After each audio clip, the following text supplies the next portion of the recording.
Welcome back to the deep dive. Today, we're plunging into a topic that profoundly shapes our professional lives' leadership. We often imagine it as this guiding, inspiring force. But, well, what happens when that force turns destructive? We're going to confront the uncomfortable reality of toxic leadership, specifically within the Indian corporate sector. Our source for this exploration is an insightful analysis drawn from extensive experience across various industries. Our mission today is really to arm you with the sharpest insights and practical knowledge, not just to understand these environments, but to effectively navigate and maybe even push back against them. Exactly. It's a globally recognized issue. Leadership challenges are everywhere. But what's truly fascinating here, and what the analysis really highlights, is how cultural and structural factors in India give toxic leadership its own unique characteristics. We'll be connecting those dots today, showing you why it manifests the way it does here. You've highlighted that unique flavor, which is key. So let's start by maybe defining what we mean. Our analysis describes toxic leadership not just as, bad management, but as a significant problem, fueled by deeply ingrained cultural factors, intense work pressure, and traditional hierarchies. It can lead to genuinely abusive and exploitative behaviors.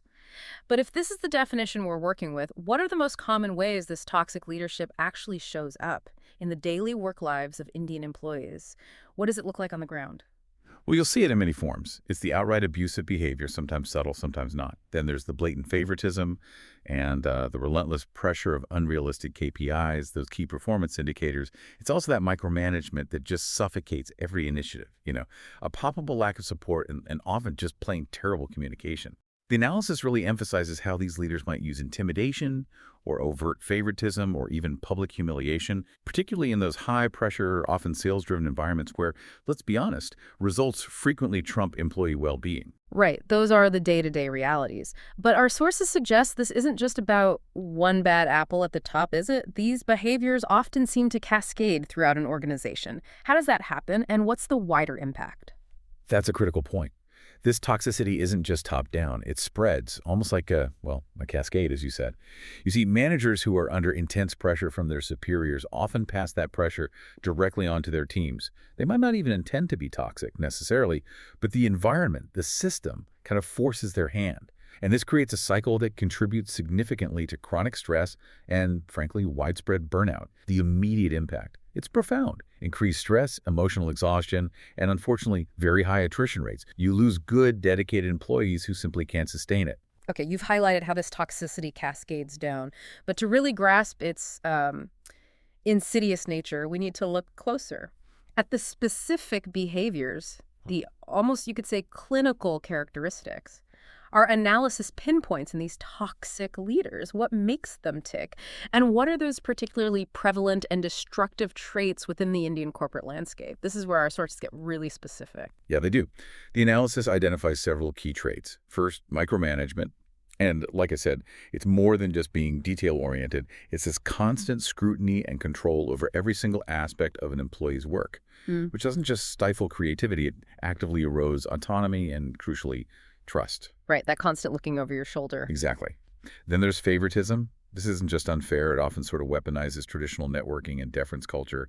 Promotions, rewards, they get based on personal connections or, sheer flattery rather than actual merit. And that obviously breeds deep resentment and fundamentally undermines any principle of meritocracy and kind of incentivizes superficiality over genuine performance. Another really striking trait is a profound lack of empathy and respect. Toxic leaders often disregard employee well-being. They might resort to public criticism, verbal abuse, or outright humiliating behavior. It's not just a personality flaw. It's often used as a tool for control. A tactic. Precisely. And of course, the ever-present unrealistic expectations and overwork, this is often disguised as that hustle culture, glorified in sectors like IT, finance, and startups.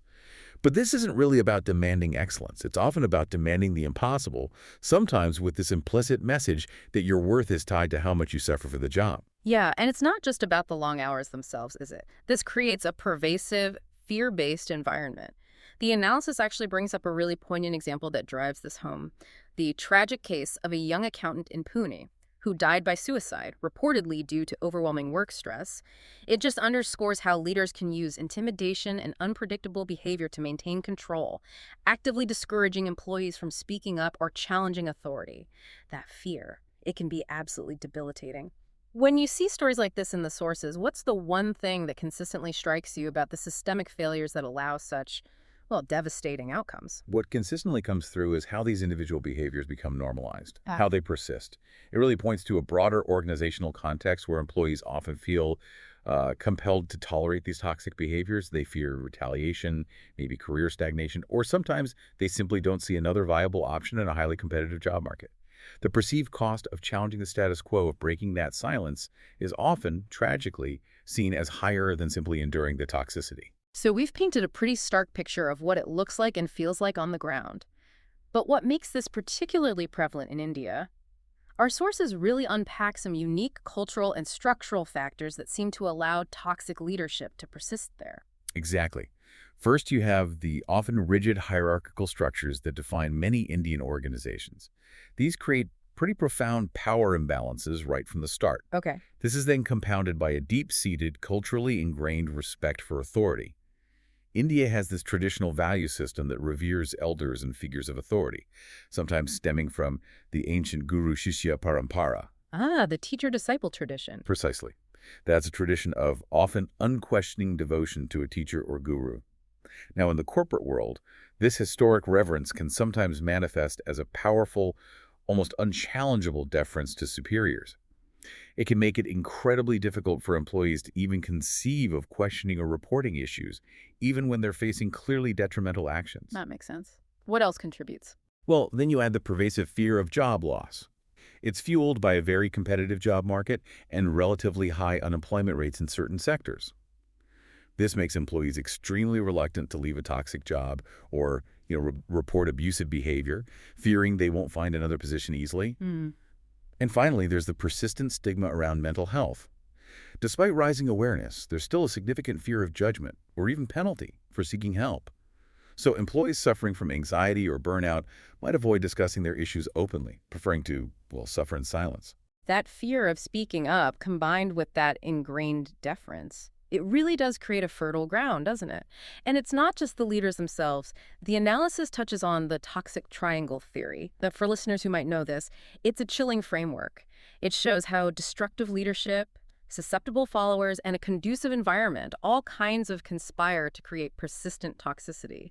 And in the Indian context, as you've described, that fear of job loss and the cultural deference can often make followers susceptible, completing this dangerous trifecta. It actively enables the cycle, highlighting how everyone, even indirectly, can contribute to the problem persisting. Precisely. The combination of these factors, the rigid hierarchies, the cultural difference, economic insecurity, mental health stigma, and the dynamics of that toxic triangle, it creates an environment where toxic leadership can not only persist, but in some cases, actually flourish unchecked. It truly is a systemic issue. And the impact of all this, it's truly far-reaching, isn't it? Let's look at the tangible consequences, maybe starting with employee well-being. Hmm.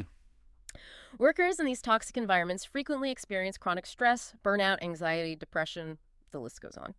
Over time, this causes a severe decline in self-confidence and can even lead to serious physical health issues. It often manifests as low morale and deep disengagement, making employees feel just unable to perform effectively or grow professionally, and it quickly spirals into organizational impact, right? A clear decrease in productivity and innovation. Toxic leaders don't just stifle creativity, they cultivate this culture of risk aversion that's disguised as compliance. Employees end up focusing on just avoiding scrutiny, leading to a profound absence of the experimental mindset that's crucial for innovation. Because any misstep could be publicly punished. This naturally leads to high employee turnover. The analysis highlights a crucial insight here. Employees often leave toxic managers, not the companies themselves, which obviously causes a significant talent drain and skyrockets hiring costs.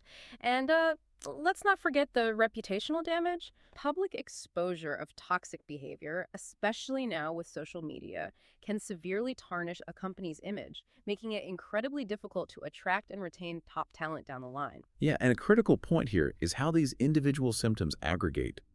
Toxic work cultures don't just affect one person in isolation. They erode trust, they diminish productivity, and they fundamentally undermine psychological safety across entire teams, entire departments.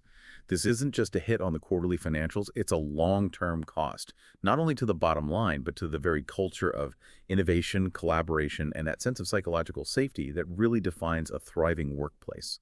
It makes employees feel like, cogs in a machine, constantly at risk rather than valued contributors. Okay, so this all sounds pretty severe and honestly quite daunting. But our source material isn't just about identifying the problem, thankfully. It also provides some concrete strategies to actually address toxic leadership. So, what does this all mean for what we can do, both as organizations and, importantly, as individuals caught in these situations? Right, there are definitely things that can be done. For organizations, it really starts with prioritizing leadership training.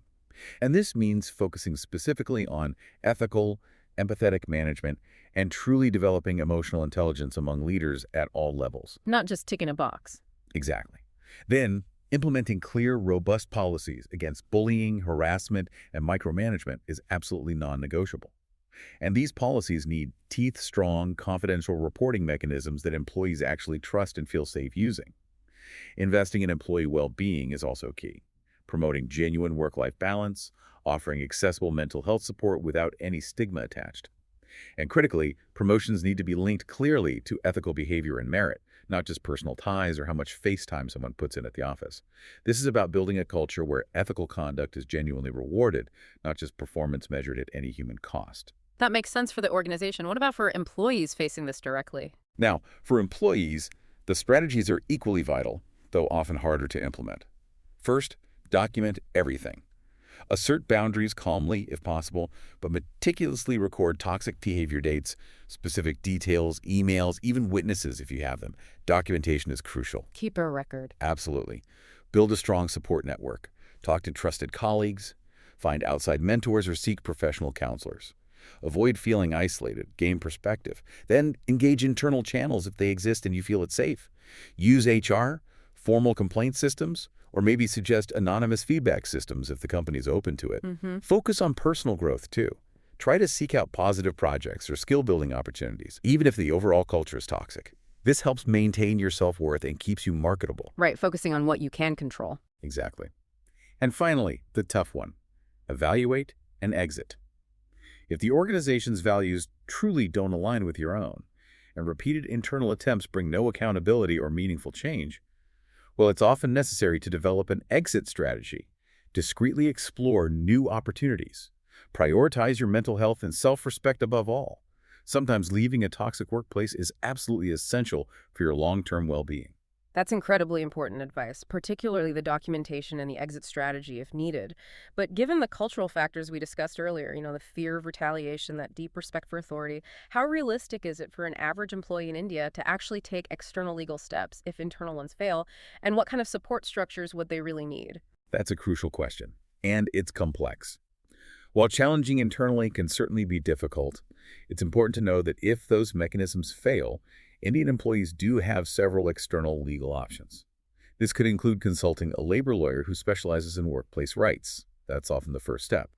They might then approach specific bodies like the Chief Labor Commissioner or perhaps the National Commission for Women in cases involving sexual harassment. There are also civil remedies, like seeking injunctions or damages, or even criminal channels for very severe offenses like assault or grave intimidation. Okay, so avenues exist. They do. The key is knowing which avenue is appropriate for the specific nature of the abuse or harassment. And to successfully pursue these, an employee absolutely needs that meticulous documentation we talked about. They need a clear understanding of their rights and often the guidance of legal professionals who can navigate the, frankly, quite complex landscape of Indian labor law. It definitely requires patience and resilience, but these avenues for accountability are there. Right.